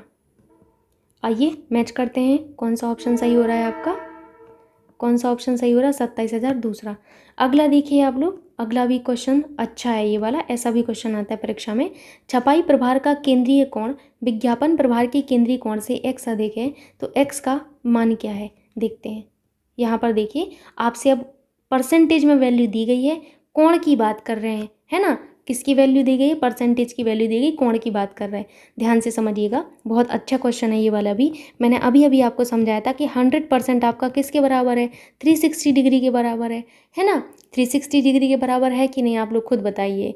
अब आपसे क्वेश्चन क्या कह रहा था, क्वेश्चन आपसे कह रहा था कि छपाई प्रभार का केंद्रीय कोण, छपाई प्रभार देख लीजिए भाई, छपाई प्रभार कहाँ पर दिख रहा है, ये 35% सॉरी, और कौन सा, छपाई प्रभार का केंद्रीय कोण और विज्ञापन प्रभार के केंद्रीय कोण, विज्ञापन प्रभार कहाँ है, ये है। तो देखिए ये पूछ रहे हैं कि छपाई प्रभार का केंद्रीय कोण और आपका जो है विज्ञापन प्रभार के केंद्रीय कोण से x अधिक है, तो बताइए कितना अधिक है। यहीं से आप निकाल लीजिए, आप बार बार जो है नहीं कैलकुलेट करना पड़ेगा, यहीं से निकाल लीजिए और 1% की वैल्यू आप निकाल के डिग्री में फिर आप निकाल लेना कितना आपका अधिक है। ठीक, पहले देखिए कितना अधिक है आपका, यहाँ से 18 से 35 कितना अधिक है, 17% अधिक है ना, 17% अधिक है। 17% अधिक है कि नहीं। 1% की वैल्यू आपकी कितनी है, 360 डिग्री बटे 100 हो जाएगी। ठीक, तो आप जो है 17% की वैल्यू नहीं निकाल पाएंगे, 360 बटे 100 गुणा 17 डिग्री, यहाँ से आप कैलकुलेट कर लीजिएगा तो आपका 61.2 डिग्री आंसर आ जाएगा यहाँ से। बिल्कुल सिंपल था ये वाला क्वेश्चन तो, लेकिन अच्छा था। ऐसा क्वेश्चन आता है कि भाई परसेंटेज में दिया हो डिग्री में पूछ लिया जाए, या फिर डिग्री में दिया हो तो परसेंटेज में पूछ लिया जाए। अगला देखिए, कागज़ की कीमत के सेक्टर का केंद्रीय कोण क्या होना चाहिए। कागज़ के कीमत जो है उसके सेक्टर का केंद्रीय कोण कितना होना चाहिए, ऐसा क्वेश्चन भी पूछा जाता है, महत्वपूर्ण है भाई। कागज़ का सेक्टर देख लीजिए, कागज़ के सेक्टर जो है आपका ये वाला है, कागज़ वाला है ना, कितना है, 10 डिग्री है, 10% है, सॉरी। आपको यहाँ पर 100% की वैल्यू मैंने आपको बताई कितनी है, 360 डिग्री है। तो 1% की वैल्यू क्या होगी, 360 बटे 100। 10% की वैल्यू आप निकाल लीजिए, 10% की वैल्यू आपकी कितनी होगी, 360 बटे 100 गुणा 10 डिग्री। ठीक है, 10 से 0 से 0 कैंसिल, 0 से 0 कैंसिल हो जाएगा, ये 360 था तो यहाँ पर 36 आ जाएगा, है ना, 36 डिग्री आपका आ जाएगा। ठीक, आइए मैच करते हैं। 36 डिग्री आपका कौन सा मैच हो रहा है, तीसरा ऑप्शन मैच हो रहा है। आगे आपसे क्वेश्चन है कि रॉयल्टी और आपका जो है रॉयल्टी और जिल्दसाज के प्रभार के बीच अनुपात क्या है, किसके बीच, रॉयल्टी और जिल्दसाज के बीच। तो आइए देखते हैं कितना आपका जो है अनुपात है। तो रॉयल्टी देख लीजिए भाई 15% है। और क्या पूछ रहे थे, रॉयल्टी और किसका अनुपात पूछा जा रहा था आपसे, याद करिए, और जिल्दसाज का, किसका, जिल्दसाज का। तो जिल्दसाज ये वाला था। तो अनुपात आप नहीं निकाल पाएंगे, मैंने आपको बताया था, जो पहले लिखा रहे उसको पहले लिखिए, जो बाद में लिखा रहेगा उसको आप बाद में लिखिएगा।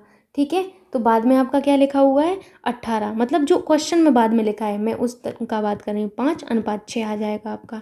ठीक, आप देख सकते हैं, देखिए रॉयल्टी पहले था तो रॉयल्टी को पहले लिखेंगे, जिल्दसाज को बाद में, तो कितना आया, 5:6 आपका आंसर आ गया। अगला क्वेश्चन देखते हैं हम। अगला क्वेश्चन आपका इसमें है नहीं है।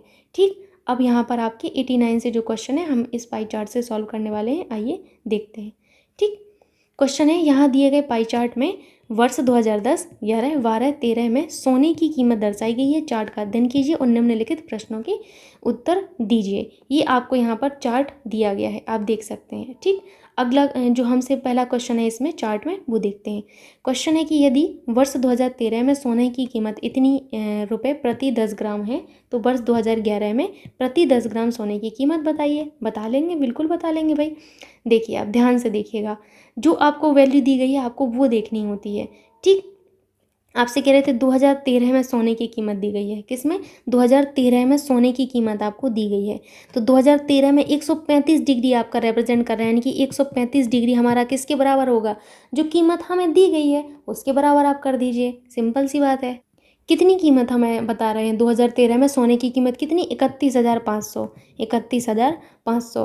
पूछ रहे हैं हमसे 2011 में, किसमें, 2011 में, वर्ष 2011 में हमसे पूछा गया है। वर्ष 2011 में आपके जो हैं प्रति 10 ग्राम सोने की कीमत क्या है, यानी कि 75 डिग्री की वैल्यू आपसे पूछी गई है। 135 डिग्री की वैल्यू दी गई है और 75 डिग्री की वैल्यू पूछी गई है। तो ये कितना सिंपल क्वेश्चन है, आप आसानी से कर सकते हैं। 1 डिग्री की वैल्यू निकाल लीजिए, 31,500 बटे 135 हो जाएगी। तो 75 डिग्री की वैल्यू क्या हो जाएगी, 31,500 बटे 135 मल्टीप्लाई बाई 75। ठीक, रुपए में है ये भाई, रुपए में, ये रुपए में वैल्यू थी। तो यहाँ पर क्या आ जाएगा आपका, यहाँ पर 1000 आपका कितना आएगा, 17,500 आपका आंसर आएगा। कितना, 17,500 रुपये आपका आंसर आ जाएगा। बिल्कुल सिंपल कैलकुलेशन है, आप आसानी से कर सकते हो।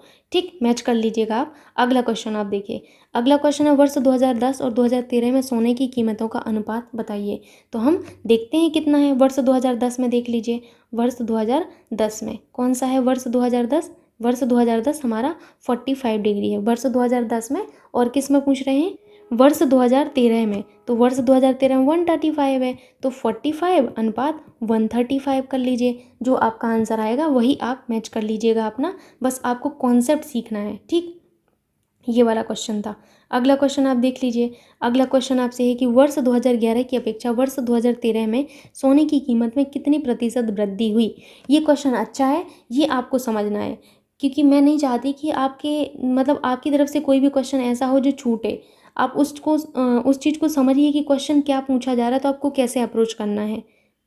क्या कह रहे हैं क्वेश्चन में आपसे कहा जा रहा है कि वर्ष 2011 की अपेक्षा, वर्ष 2011 है आप देख लीजिए पहले 75 डिग्री, और वर्ष 2011 और 2013 है ना, 2013 में कितना है 135 डिग्री है, यही है ना। पूछ रहे हैं वर्ष 2011 की अपेक्षा 2013 में सोने की कीमत में कितने प्रतिशत वृद्धि हुई है। देख लेते हैं कितनी वृद्धि हुई, बताइए कितनी की वृद्धि हुई है। तो देखिए आपको यहाँ पर दिख रहा है 60 की वृद्धि हुई, लेकिन मैं पूछ रही हूँ कि आपको परसेंटेज में बताना है, तो आप कहेंगे कि परसेंटेज में बताना है, तो हम कहेंगे कि आपका जो है हमें 100 से मल्टीप्लाई करना पड़ेगा। पर नीचे क्या लिखेंगे हम, किस पर वृद्धि हुई, 75 पर वृद्धि होगी 60 की, तब 135 बनेगा, यानी कि 75 नीचे आएगा, मल्टीप्लाई बाई 100 कर दीजिए। जो आपका आंसर आएगा वो आप टिक कर लीजिएगा आपका। ठीक, तो आपको यहाँ पर पता चल गया कि कैसे सॉल्व करते हैं। अगला देख लीजिए क्वेश्चन। अगला क्वेश्चन क्या है, अगला आपसे क्वेश्चन है वर्ष 2011 की अपेक्षा, क्या कह रहे हैं, वर्ष 2011 की अपेक्षा वर्ष 2012 में एवं 2012 की अपेक्षा 2013 में सोने की कीमतों में प्रतिशत वृद्धि का अनुपात क्या है। तो हम देखते हैं वही प्रतिशत वृद्धि का अनुपात क्या है। देखिए ये आपको दिया गया क्वेश्चन कह रहा था हमसे, पहले क्वेश्चन को ध्यान से सुनिए, मैं एक बार और पढ़ती हूँ। वर्ष 2011 की अपेक्षा 2012 में, किसमें, वर्ष 2011 की अपेक्षा वर्ष 2012 में। ठीक, और आपका जो है अगला कह रहे हैं एवं 2012 की अपेक्षा 2013 में। पहले तो हम 2011 की अपेक्षा 2012 में देख लेते हैं कि 2011 की अपेक्षा 2012 में कितने की वृद्धि हुई है। बताइए कितने की वृद्धि हुई है। तो 75 से जो है आपका 105 हुआ है, तो कितने की वृद्धि हुई होगी। ओबियस सी बात है भाई, कितने की वृद्धि हुई होगी, 30 की वृद्धि हुई है। लेकिन मैंने कहा कि प्रतिशत में बताइए, तो आप कहेंगे प्रतिशत में बताने के लिए हम 100 से मल्टीप्लाई करेंगे, बट नीचे हम किसको लेके, किस पर वृद्धि होगी, तब जाके आपका जो है 105 बनेगा। 75 पर वृद्धि होगी, है ना, तब जाके वो 105 बनेगा, मल्टीप्लाई बाई 100 कर दीजिए। तो कितना आएगा, यहाँ से 40 आएगा आपका। तो कितना आ गया, आपसे क्या पूछ रहे थे, 2011 की अपेक्षा 2012 में प्रतिशत वृद्धि। तो आपने देखा कि भाई 40% की वृद्धि हुई है 2011 से 2012 में। ठीक, अगला कह रहे थे आपसे कि 2012 की अपेक्षा 2013 में, तो 2012 की अपेक्षा किसमें, 2013 में, 2012 की अपेक्षा 2013 में कितने की वृद्धि हुई है। देख लीजिए 105 से आपका 135 हो गया, है ना, कितना हुआ है, 105 से आपका 135 हो गया। कितने की वृद्धि हुई है, 30 की वृद्धि हुई है ना, 30 की वृद्धि हुई किस पर, 105 पर वृद्धि होगी, तब जाके 135 बनेगा। और प्रतिशत में निकालना है तो 100 से मल्टीप्लाई कर दीजिए। तो इसकी कैलकुलेशन करिए ज़रा, 5 छक्का 30, 5 दूनी 10, 1 हो गया। फिर 3 से करिए, 30 आते 21, 3 दूनी 6, यानी कि 200/7। अब सुनिए आप ध्यान से, क्वेश्चन पर अब आप चलिए, क्वेश्चन पर चलिए आप, थोड़ा सा आपको अब समझ आएगा क्या कह रहे थे। ये क्वेश्चन कह रहा था कि वर्ष 2011 की अपेक्षा 2012 में एवं 2012 की अपेक्षा 2013 में सोने की कीमतों में प्रतिशत वृद्धि। पहले तो वृद्धि आपने निकाली, तो 2011 से 2012 में वृद्धि कितनी आई, 40% आई थी, है ना। और 2012 से 2013 में कितनी आई थी, 200/7 आई थी। कह रहे हैं अब इसका अनुपात बताइए। तो देखिए आपको बस घुमा दिया है जलेबी की तरह, सिंपल क्वेश्चन था। 200/7 अनुपात आप निकाल लीजिए, तो आपका क्या अनुपात आएगा बताइए, 7:5 आ जाएगा। ठीक, अगला क्वेश्चन देखिए आप लोग, 1 मिनट आप दीजिए, अभी आपको क्वेश्चन दिख रहा होगा ठीक से। क्वेश्चन पढ़िए अभी। क्वेश्चन है आपसे कि यह पाई चार्ट वर्ष 2017 के लिए एक विनिर्माण कंपनी के व्यय का विभाजन प्रदर्शित करता है। इस आरेख का अध्ययन करें और निम्नलिखित प्रश्नों के उत्तर दें। ये देखिए आपको आरेख दिया गया है भाई, आरेख को देख लीजिए आप, कुछ इस तरीके से आपको ये आरेख दिया गया है। ठीक, देख लिया। अब आप देखिए क्वेश्चन को ज़रा, 1 मिनट। क्वेश्चन क्या है आपसे, क्वेश्चन है आपसे दूसरा सर्वाधिक व्यय किस मद पर किया जाता है। दूसरा सर्वाधिक व्यय, तो पहले तो हम पहला सर्वाधिक व्यय देख लेते हैं भैया, पहला सर्वाधिक व्यय किस पर किया गया, तब तो हम दूसरा देख पाएंगे, है ना। देखिए पाई चार्ट में देखिए सबसे ज़्यादा व्यय कहाँ पर दिया गया है, श्रम में दिया गया है। दूसरे नंबर पर कहाँ दिया गया है, कच्चा माल में दिया गया है। और सेम टू सेम प्रचालन में दिया गया है, कच्चा माल और प्रचालन। तो दूसरे नंबर पर सबसे ज़्यादा व्यय किस में है, इसमें है। देखते हैं इसमें भी है, तो ऑप्शन में कोई ना कोई एक मौजूद तो होगा ही, है ना। तो कौन सा व्यय आपका मौजूद है, कच्चा माल मौजूद है, तो आप तर क्लिक कर दीजिए। ठीक है, कुल व्यय क्या है, आपको कुल व्यय यहाँ पर बताना है। भैया कुल व्यय देख लीजिए, कुल व्यय कैसे आएगा बताइए आप लोग। अब ये भी बताना पड़ेगा, ये तो आप तुरंत कर लोगे आसानी से। कुल व्यय कितना होगा आपका, 450, सबको जोड़ लीजिए, plus 200 plus 50 plus 350 plus 250 plus 150 plus 350, तो ये कुल व्यय आ जाएगा हमारा, है ना। तो कुल व्यय आप यहाँ पर देख लीजिए, जो आपका आएगा आप देख लेना। अगला क्वेश्चन देखिए, कर का प्रतिनिधित्व करने वाले क्षेत्र के केंद्रीय कोण का जो है आपका माप डिग्री में है। कर का, ये क्वेश्चन अच्छा है, देखिए समझिएगा इसको। कर का, कर कहाँ पर दिया गया है भैया, कर देख लीजिए। कह रहे हैं कि कर पर, ये है आपका कर। कह रहे हैं कर का प्रतिनिधित्व करने वाले क्षेत्र के केंद्रीय कोण की माप आपको बताना है। ये क्वेश्चन बहुत अच्छा है, ऐसा क्वेश्चन पूछा जाता है। ठीक, तो मैंने आप लोगों को समझाया हुआ था कि ये पूरा गोला कितने का होता है, 360 डिग्री का होता है। अब केंद्रीय कोण माप पूछ रहा है, इसीलिए हमें ये 360 डिग्री करना पड़ रहा है ना। परसेंटेज में होता तो 100% हम देखते। तो 360 डिग्री किसको रिप्रेजेंट करेगा, इन सभी वैल्यू को, इन सभी वैल्यू के जोड़ को, है ना। तो इन सभी वैल्यू का जोड़ निकालिएगा आप लोग, तो कितना आएगा आपका, इन सभी वैल्यू का जोड़ जो आता है आपका 1800 आता है। कितना, 1800 आता है, 1800 आता है। ठीक, तो 1800 आता है आपका, 1800। चूँकि ये लाख रुपए में दर्शाए गए हैं तो लाख रुपए हो जाएगा, लेकिन आपको 1800 भी करना है यहाँ, क्योंकि इन सभी का जोड़ कितना है, 1800 है। यानी कि आपको यहाँ पर 360 डिग्री की वैल्यू आपको पता है, इतनी है। तो आप 150 की नहीं निकाल पाएंगे। यहाँ से देखिए, आप ध्यान से देखिएगा, जब आपको यहाँ पर ये दर्शाया गया है तो आप क्या करेंगे, एक की वैल्यू क्या हो जाएगी आपकी, एक की वैल्यू होगी 360 बटे 1800 डिग्री। चूँकि आपको डिग्री में चाहिए है तो 150 की वैल्यू क्या हो जाएगी, 360 बटे 1800 है ये, सॉरी 1800 गुणा कितना हो जाएगा, 150, है ना। ऐसे ही तो करेंगे, सिंपल सा है ये तो। अब इस जीरो से ये जीरो कैंसिल, इस जीरो से ये जीरो कैंसिल, 18 दूनी कितना हो जाएगा 36, 15 दूनी 30, तो 30 डिग्री आपका करेक्ट आंसर आ गया। यहाँ पर आप मैच कर लीजिए कौन सा आपका मैच हो रहा है। ठीक, 30 डिग्री आपका ये वाला। श्रम और कच्चे माल पर किया जाने वाला व्यय कुल व्यय का कितना प्रतिशत है, तो हम श्रम पर देख लेते हैं और कच्चे माल पर। श्रम देखिए भैया आप, श्रम पर 450 और कच्चे माल पर कितना है 350, है ना। तो श्रम और कच्चे माल पर कुल व्यय कितना हो जाएगा, कितना हो, 4 3 7 और 1 8, यानी कि 800 रुपये हो जाए। 800 आपका जो है ये हो जाएगा, 800 लाख रुपये है ये। ठीक, लेकिन आपको लाख रुपये का तो अभी है नहीं कुछ ऐसा इशू। तो यहाँ पर पूछ रहे हैं कि आपका जो है कच्चे माल और आपका श्रम पर कुल व्यय जो है आपका, वो आपकी कुल व्यय का कितना प्रतिशत है। तो देखिए क्वेश्चन पर चलिए आप लोग, क्वेश्चन आपका ये वाला था। क्वेश्चन कह रहे थे कच्चे माल और श्रम पर आपने देखा कि भाई 800 लाख रुपए आया, तो कह रहे हैं कुल व्यय का कितना प्रतिशत है। कुल व्यय कितना था, 1800 आया था, इसका कितना प्रतिशत है। तो कर दीजिए भैया 800 बटे 1800, प्रतिशत के लिए 100 से मल्टीप्लाई कर लीजिए। क्या आपका आंसर आएगा, 44 दशमलव कुछ आएगा, टिक कर लीजिएगा। यही आपको बस सीखना था। आइए नेक्स्ट क्वेश्चन हम देखते हैं। नेक्स्ट क्वेश्चन हमसे क्या है, 1 मिनट आप लोग दीजिए, मैं थोड़ा सा पानी पी लूँ।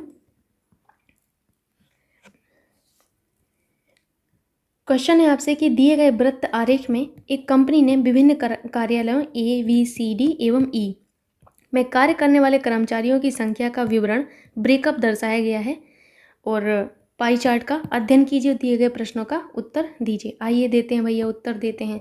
देखिए यहाँ पर इन्होंने पहले ही दे दिया कि कर्मचारियों की कुल संख्या आपकी कितनी है, आपकी कर्मचारियों की संख्या 2400। ठीक, अब आगे आपसे क्या है, ये आपका पाई चार्ट है, देख लिया आपने। अब आप क्वेश्चन पर चलिए, देखिए क्वेश्चन को। क्वेश्चन आपसे कह रहा है कि उस कंपनी के कार्यालयों की संख्या क्या है जिसमें 350 से 650 के बीच आपके जो हैं कर्मचारी कार्यरत हैं। तो उस कंपनी के कार्यालयों की संख्या बताइए। आइए देखते हैं उस कंपनी के कार्यालयों की संख्या क्या होगी। तो पहले आप क्या करेंगे, कार्यालय ए में निकालिए। चूँकि आपको यहाँ पर देखिए कुल कर्मचारियों की संख्या दी गई है और यहाँ पर वैल्यू डिग्री में है। डिग्री का मतलब क्या है, ये पूरा हमारा 360 को रिप्रेजेंट करेगा। 360 की वैल्यू आपको 2400 यहाँ पर दी गई है। यहाँ से आप 1 डिग्री की वैल्यू निकाल लीजिए। 2400 बटे कितनी हो जाएगी आपकी, 360 हो जाएगी, है ना, इतनी हो जाएगी आपकी। अब कह रहे हैं आपसे कि आपका जो है ई की वैल्यू कितनी है, 126 डिग्री है। तो 126 की वैल्यू क्या होगी, यहाँ से देखिए 360 गुणा 126। जब आप इतनी वैल्यू को सॉल्व करेंगे तो आपका 6 पॉइंट के लगभग आता है, 6.66 आता है, ठीक है। मल्टीप्लाई बाई 126 कर लीजिए, कितना आएगा आपका, 839 के लगभग आएगा, 839। तो इसमें तो देखिए इतने आपके कर्मचारी आ रहे हैं। अब कह रहे थे 350 से 650 के बीच कर्मचारी जिसमें होंगे वो आपको बताना है। उस कंपनी की कार्यालयों की संख्या आपको बतानी थी, तो इसमें तो आपके नहीं आ रहा है इसके बीच में, ठीक। अब हम जो आपका कार्यालय बी है इसमें चेक करते हैं भाई, कार्यालय बी में हम चेक कर लेते हैं एक बार, ठीक। तो 1 डिग्री की वैल्यू आपने क्या निकाली थी, 1 डिग्री की वैल्यू आपकी कितनी थी, 2400। 1 डिग्री की वैल्यू थी आपकी 2400 बटे 360 गुणा 18। इसको सॉल्व करिए, 6 से कट करिए, 6 तिया 6 दूनी 12, 6 तिया 18, 6 चंग 36 हो जाएगा, ठीक। 6 चौको 24, 0 यहाँ से क्या होगा, 4 तिया 12, 120, ठीक। अब बी का आप देख लीजिए, बी आपका 54 है, तो वही 54 का भी हम देख लेते हैं। 360 और 54, 0 से 0 कैंसिल हो गया, 6 से कट करिए इसको, 6 चंग 36, 6 चौको 24 हो जाएगा, 0। फिर यहाँ पर कट करिए, ये 9 टाइम्स जाएगा, कितनी बार, 9 बार। तो ये कितना हो जाएगा आपका, 4 9 36, यानी कि 360 आया, ठीक। अगला आप देख लीजिए, अब अगला 90 डिग्री रिप्रेजेंट कर रहा है। 90 डिग्री को भी देख ही लीजिए भैया, 90 डिग्री कितना बनेगा आपका। देखो इतनी मेहनत तो आपको करनी ही पड़ेगी, चाहे जो भी हो जाए। इस 0 से ये 0 कैंसिल, फिर से 6 से कट करिए, 6 चंग 36, 6 चौको 24, 0। फिर आपका किससे कटेगा, 6 से ही कर लीजिए, 6 कम 6, 3 बचा, 6 पंचे 30 हो जाएगा, 15 चौको 60 हो जाएगा, यानी कि आपका ये 600 आया, है ना। अब बाद में देखिएगा, पहले ये देख लीजिए कि किस किस के बीच में आ रहा है, किस में नहीं आ रहा है। अब आप 72 को देख लीजिए, तो इसकी वैल्यू क्या होगी, 2400 बटे 360 गुणा 72, 72 है ये, ठीक है। फिर से वही कहानी सेम की सेम, 6 बार यहाँ पर जाएगा, 6 कम 6, 6 दूनी 12, ठीक, 12 चौक 48, यानी कि 480। और ये वाला करेक्ट किया था कि नहीं, एक बार और करके देख लेते हैं, मुझे ऐसा लग रहा है कि उसमें कुछ गड़बड़ किया है मैंने। 360 गुणा कितना हो जाएगा, 126। इसमें वही कहानी फिर से, यहाँ पर 40 बार जाएगा, यहाँ पर ये 6 बार जाएगा, है ना। देखिए हाँ मैंने गलत किया है वहाँ पे, 6 दूनी 12, 6 कम 6, यानी कि 40 गुणा 21 हो जाएगा, 0 आ जाएगा, 4 कम 4, 4 दूनी 8। अब देखिए क्वेश्चन क्या कह रहे थे महाशय, क्वेश्चन महाशय कह रहे थे उस कंपनी के कार्यालयों की संख्या क्या है जिसमें 350 से 650 के बीच कर्मचारी कार्यरत हैं। किससे, 350 से 650 के बीच। तो ये तो हमारी रेंज से बाहर ही होगा पहले ही, है ना। हमारी रेंज में अब कौन सा है, बी वाला कार्यालय भी हमारी रेंज से बाहर है भैया, देख लीजिए आप खुद ही, 120 आया था बी में। सी वाला कार्यालय देखिए 350 से 650 के बीच में है, यानी कि सी कार्यालय हमारी रेंज में है। अगला डी कार्यालय भी देखिए हमारी रेंज में आ रहा है ना। क्या कह रहे थे, क्वेश्चन को ध्यान में रखना है, उसी हिसाब से आंसर करिएगा, तभी आप सही कर पाएंगे, नहीं तो फिर फंस जाएंगे। 350 से 650 के बीच जिसमें कर्मचारी हैं, तो भाई इसमें तो आपके जो है 650 नहीं है, लेकिन 350 तो है ना, तो आपका ये डी वाला भी आपके रेंज में है। अगला देखिए, अगला आपका ई वाला भी आपकी रेंज में है, 480, 350 से तो ज़्यादा ही है। तो आप कहेंगे कि ऐसे हमारे कितने कार्यालय, सी डी और ई आए, यानी कि 3 कार्यालय ऐसे आए हमारे। तो आपका आंसर क्या होगा, आपके 3 कार्यालय ऐसे आए, ठीक। तो चौथा वाला ऑप्शन आपका एकदम करेक्ट होगा। नेक्स्ट क्वेश्चन देख लीजिए, ये थोड़ा सा था अच्छा क्वेश्चन, ध्यान से देखेंगे तो आपको समझ में भी आएगा। यदि कार्यालय सी में पुरुष कर्मचारियों का प्रतिशत 20% है तथा ई में महिला कर्मचारियों का प्रतिशत 40% है, तो सी में महिला कर्मचारियों की संख्या और ई में महिला कर्मचारियों की संख्या का अनुपात क्या होगा। आइए देखते हैं भाई, जो क्वेश्चन कह रहे हैं हम देख लेते हैं। ये इस तरीके से पहले तो आप लोग क्वेश्चन को देखिए और समझिए क्वेश्चन क्या कह रहा है। क्वेश्चन कह रहा है यदि कार्यालय सी में पुरुष कर्मचारियों का प्रतिशत 20% है। कार्यालय सी में पुरुष कर्मचारियों का प्रतिशत कितना है आपका? 20% है। तो पहले कार्यालय सी में पुरुष तो हम पता कर लें, तब तो हम 20% निकालेंगे कि 20% पुरुष हैं। तो कुल संख्या आपकी सभी कार्यालयों में मिला के कितनी थी? 2400 थी। तो 360 डिग्री आपका कितने को रिप्रेजेंट कर रहा है? 2400 को। तो 1 डिग्री किसको रिप्रेजेंट करेगा? 2400/360। हालांकि अभी किया हुआ है तो आपकी 54 डिग्री की वैल्यू कितनी होगी? मल्टीप्लाई बाई 54 कर दीजिए। कितना आएगा यहाँ पर? मुझे याद नहीं है, फिर से कर लेते हैं, ठीक है। 6 चौका 24 आया था, 0 यहाँ पर नीचे 0 था, तो 1 0 से 1 0 काटेंगे आप। कैलकुलेशन ध्यान से करिएगा, ठीक। और यहाँ पर 6 चंग 36 हो जाएगा। ये 6 से कितने बार गया? 9 बार। 9 चौको कितना था? 36, यानी कि 360 यहाँ पर आया था, अभी निकाला था आपने। अब कह रहे हैं कि इसमें जो है आपके 20% क्या है? पुरुष हैं। क्वेश्चन को मैंने अभी आपको बताया है। क्वेश्चन कह रहा था कि सी में जो कुल कर्मचारी हैं, कुल कर्मचारी आपने 360 निकाले। कह रहे हैं कि इस 360 का 20%, 360 का 20% हमारे पुरुष हैं, ठीक। 20% निकाल लीजिए भैया, पुरुष कितने होंगे? 20 पंचे 100 होंगे, ठीक है। 5 सत्ते 35, 1 बचा, 5 दूनी 10, यानी कि आप देख रहे होंगे यहाँ पर कि पुरुष कितने आए आपके? 72 पुरुष आ गए। कितने? 72 पुरुष हैं इसमें। 20% का क्या मतलब है? 72। अब आगे कह रहे हैं कि ई में जो ई है, ई में महिला कर्मचारियों का प्रतिशत 40% है। तो ई में पहले हम कर्मचारी तो निकाल लें, तब तो हम महिला कर्मचारी निकालेंगे। कर्मचारी निकालिए, कैसे निकालेंगे? सेम प्रोसेस जो अभी की है वही फिर से रिपीट करना है, ठीक। कितना है यहाँ पर? 72 था। 0 से 0 कैंसिल, फिर करिए। 6 से काटा था, 6 चौका 24, 0 6 चंग 36 हो जाएगा, ठीक है। फिर मैंने 6 से यहाँ कट किया था, 6 कम 6, 6 दूनी 12, 12 चौक 48, 480 आया था ना। इस 480 में कह रहे हैं आपके 480 में 40% क्या है? आपकी विमन्स है। कितनी? 40%। 2 0 से 2 0 कर दीजिए। 4 चौका 4 अट्ठे 32 का 0 हासिल की 3, 4 चौका 16, 17 18 19, यानी कि 192 वीमेंस हैं। कितनी वीमेंस हैं? 192। ई में वीमेंस की संख्या 192 आ गई। बट खेला अभी ख़त्म नहीं हुआ है, खेला अभी तो शुरू हुआ है। क्यों? क्योंकि क्या कह रहे थे कि अगर कार्यालय सी में पुरुष कर्मचारियों का 20% है, तो भाई 20% हमने निकाल लिया। ई में महिला कर्मचारियों का 40% हमने निकाल लिया। फिर कह रहे हैं सी में महिला कर्मचारियों की संख्या, तो सी में महिला कर्मचारियों की संख्या कितनी होगी? सी में टोटल 360 थे, 360 थे, 72 पुरुष थे, तो महिला कितनी होंगी भैया? घटा लीजिए, 10 में से 2 गया, 8 बचे। यहाँ पर कितना हो जाएगा? 10 ले लिया तो यहाँ पर कितना होगा? 15 में से 7 गया, तो भैया कितना बचेगा? 8 ही बचेगा। यहाँ पर कितना बचेगा? फिर 2 बचेगा। यानी कि आपने क्या निकाल लिया? आपने निकाल लिया ई में महिला कर्मचारियों की संख्या निकाल ली, और आपने सी में महिला कर्मचारियों की संख्या और ई में भी निकाल ली। अब देखो आपसे क्वेश्चन में क्या पूछा गया था। क्वेश्चन में क्या पूछा गया था? कह रहे थे कि सी में महिला कर्मचारियों की संख्या सी में कितनी आई? आप देखिए सी में कितनी आई थी महिला कर्मचारी? 288 आई थी। कह रहे फिर आपके ई में महिला कर्मचारियों की संख्या आपने कितनी निकाली थी? 192 निकाली थी। इनका अनुपात बताइए। तो 288 अनुपात 192 कर दीजिए। जो आप यहाँ पर सॉल्व करने पे आएगा टिक कर लीजिएगा।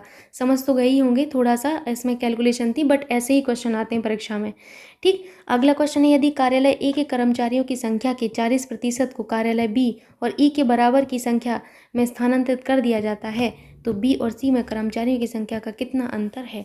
फिर से पढ़िए क्वेश्चन, मैंने थोड़ा सा फास्ट पढ़ दिया।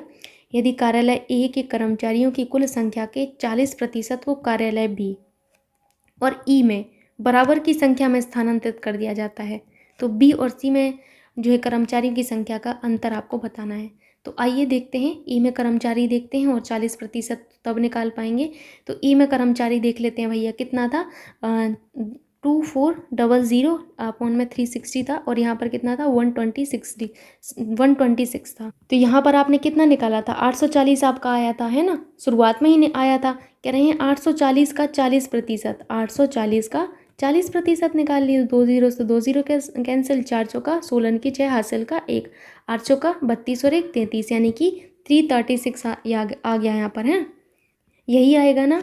अब देखिए क्वेश्चन क्या कह रहा है, थोड़ा सा ध्यान दीजिएगा इसको।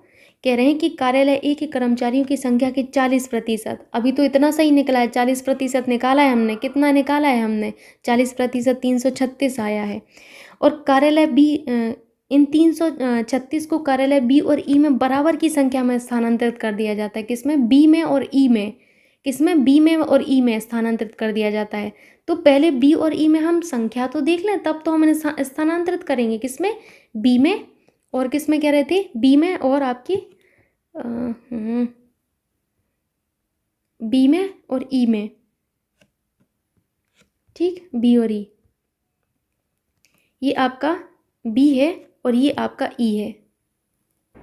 तो भाई बी में आपने अभी निकाला हुआ था, कितना आया था आपका? बी में जो कर्मचारी थे वो कितने थे?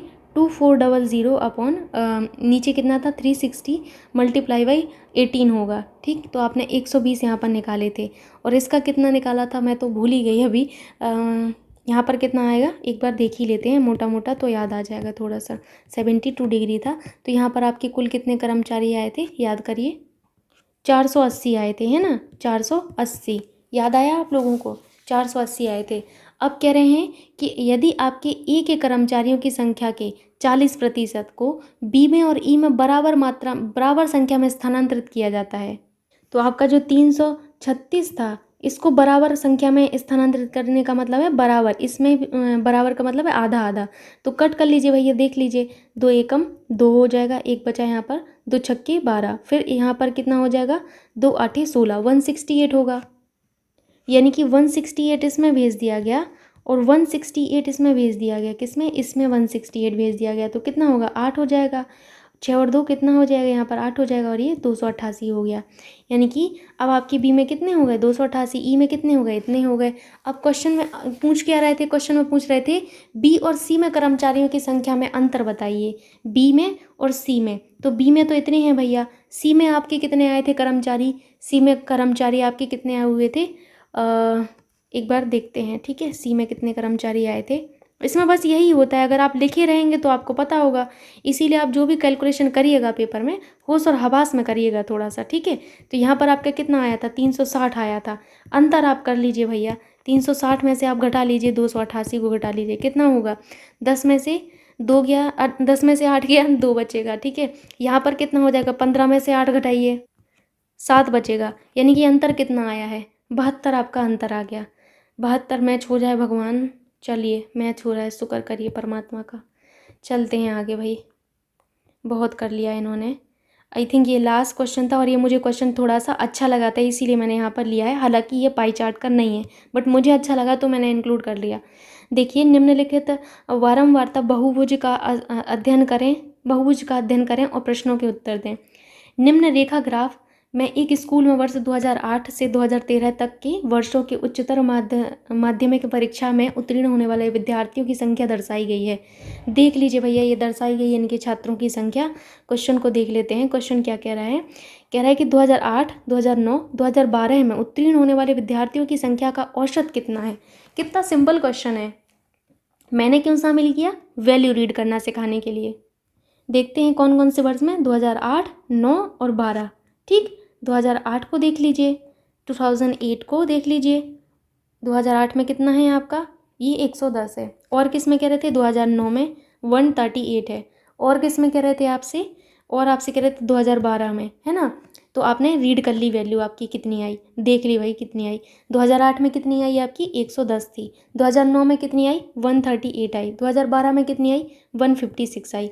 क्या आप इनका औसत नहीं कर पाएंगे? जोड़ दीजिए। एंटिटी कितनी है? 3 है, 3 से भाग लगा दीजिए, आपका औसत आ गया। अगला क्वेश्चन देख लीजिए।